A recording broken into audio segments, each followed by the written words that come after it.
The monkeys stand for flinging poo. Giraffes are insincere, I guess because they're so tall. And the elephants are kind, but they're dumb. Wow, even back then, huh? What do you think of that, Fox News? Orangutans are skeptical of changes in their cages. And the zookeeper is very fond of rum, which he pays for by dealing in black market orangutan organs. Zebras are reactionaries, antelopes are missionaries, pigeons flock at secrecy, and hamsters turn frequently. What, what's going on there? What a gas you gotta come and see at the zoo over here. It's a lot better than going to see that caveman thing on Broadway, right? Ouch. Boy, what a piece of crap that was. I've taken dumps more critically acclaimed than that. Alright?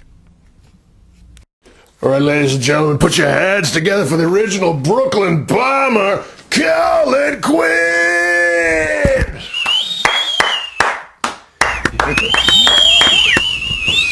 Yes, thank you for sitting on your hands. Real nice. Well, what's the big story in the news? Well, the big thing in the news right now is Hillary Clinton running in 2 years from now. The right wing are ganging up on her already, which, as a Democrat, I personally don't have a problem with. You know, I think she can handle them at this point. And whatever doesn't kill you, make you stronger, right? Except maybe the right wing. But Karl Rove, all of a sudden, you know, this guy, he's a brain expert all of a sudden, because he came out and he said that Hillary Clinton has brain damage. Or, no, I know, I'm sorry.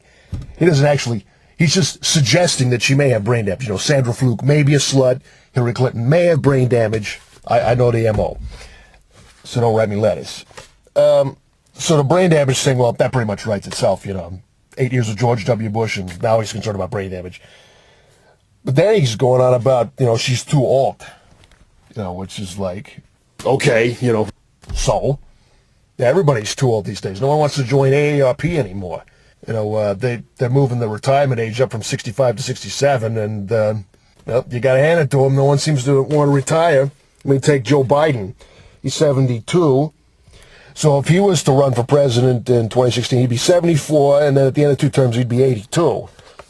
But everyone's treating him like chopped liver. I mean, doesn't he get to run? Why is it Hillary? Because Hillary wants it more? I guess it's the whole Dick Cheney thing. I guess Joe Biden doesn't want it bad enough. He'd just rather spend time with his family. And besides, this is a new precedent now set by former Vice President and foreign policy enthusiast Dick Cheney, because he didn't want to be president in 2008, so they gave it to an even older guy than him. John Kerry, he's 71 years old. He's Secretary of State. He should be retired. But I mean, what's he going to do? Sell ketchup for the rest of his life? Nancy Pelosi's 74. She should be retired, but what's she supposed to do? Help her daughter make documentaries for HBO? I think she's got that under control. McConnell is 72. He should be retired. What's he going to do? Spend time with his loser family? I don't think so. Newt Gingrich is 71. He should be retired. Well, he's on CNN. He practically is. Besides, he's got to start working on his 4th wife, right? And another account at Tiffany's. Rupert Murdoch, he doesn't even have a job. He's 83 years old. He should be retired. But apparently National Geographic isn't completely about prison riots yet, so he's got to keep working. Oprah is semi-retired. She's 60 years old. She should be spending time with her family, but apparently she's pursuing her first love, winning an Oscar. Lou Dobbs is 68 years old. He should be retired, but he just started seeing Andrew Napolitano's hairdresser. He's got a new lease on life. Bill O'Reilly's 64. He's close to retirement. But I don't know what drives that guy. He's a weird bird. I don't know what gets him up in the morning. Obviously not his family. But when he retires, you know he's going to go on the show and say, you know, your humble servant is going to retire and spend the rest of his life spending more money than you'll ever earn. You know, I tried to help you people. You're on your own now. Donald Trump is 67. He should be retired. But apparently he's still able to impress younger women that he's still attractive. That nature will eventually take care of that. Harrison Ford is 71. He should be retired. But he's got to do 2 more Indiana Jones movies and 3 more Star Wars movies. George Lucas is 70. He should be retired. Well, I guess he is. He just sold out to Disney for whatever, and then he donated the money. And his girlfriend is 25 years younger than him. That should keep him busy for a while. Don Rickles is 88 years old. He should be retired, but I guess He's booked in Vegas till 2050. Christopher Lee is 91 years old. He should be retired. But Tim Burton and Peter Jackson keep putting him in movies. I guess he really is Dracula. Director Ridley Scott, 76. He should be retired. But he's busy preparing to go on tour with the Eagles. No one?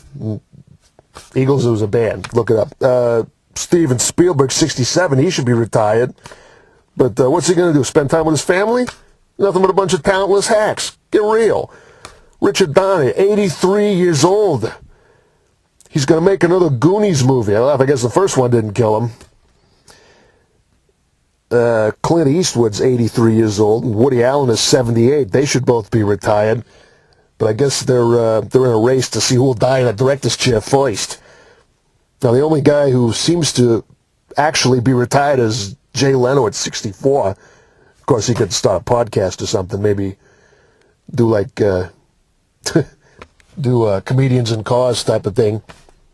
You know, I hate to say it, but Leno's a trendsetter, all right? Because, was it 2 weeks after Leno retired that, Letterman suddenly realized that, A, he's tired of being the oldest guy in late night, and B, he's got more money than God, so maybe he should spend a little time trying to figure out how to spend it, maybe on his family or something, make sure they make doubly sure they'll never go broke in their lifetimes, or C, work on his hobby, whatever that is.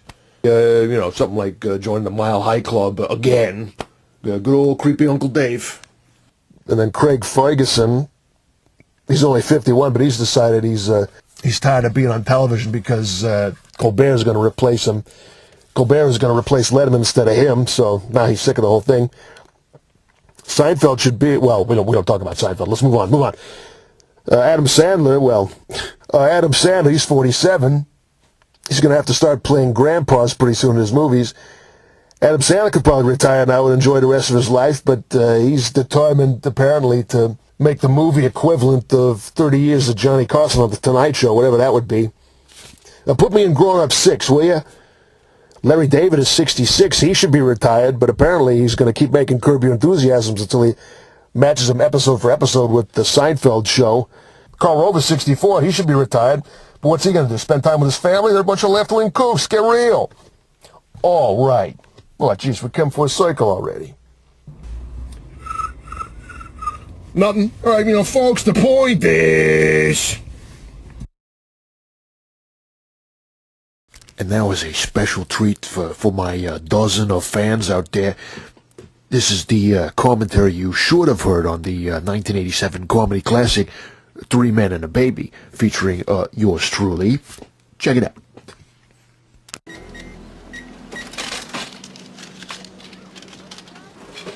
you go, pal. What can I do for you? I like Sports Illustrated. Yeah, hi, I'm Colin Quinn, and this is my scene from the 1987 comedy 3 Men and a Baby. That's me there with Tom Selleck. What an asshole. And yes, yes, I know. I've had some of this.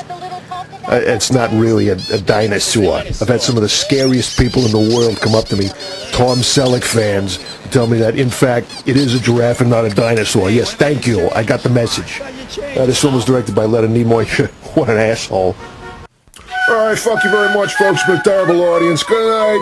Leonard Nimoy, Tom Selleck. Just kidding, guys. You know me. Always joking. I love you guys. Give me a call sometime, but we can do the sequel. We'll do a third one. I'll play the Steve Gutenberg part. I got the script all ready to go and everything. Had it in mothballs for 20 years. I'll rewrite it. I'll write myself a smaller part, I swear. Look, I swear to God. Hand to God.